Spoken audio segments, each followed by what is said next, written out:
একজন যদি সকাল, তবে অন্যজন হলো সন্ধ্যা। দুজনকে নিয়ে তাদের জননী একেবারে হলো ধন্যা। একজন শুধু খেলে বেড়ায়, সে যে দুরন্ত আর উচ্ছল।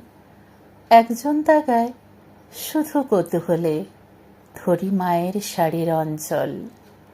একজন যদি সুমেরু হয়, অন্যজন হলো কুমেরু। একজন যখন তন্দ্রা যায়, অন্যজনের জাগা শুরু। একজন যদি দুর্বল ক্ষীণ, অন্যজনা শক্ত সবল। একজনের প্রিয় খেলনাবাটি, তো অন্যজনের ফুটবল।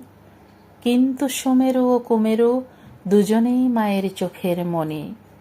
দুজনকে পেয়ে জননী যেন আজ সবার চেয়ে বড় ধনী। দুজনকে পেয়ে জননী যেন আজ সবার চেয়ে বড় ধনী।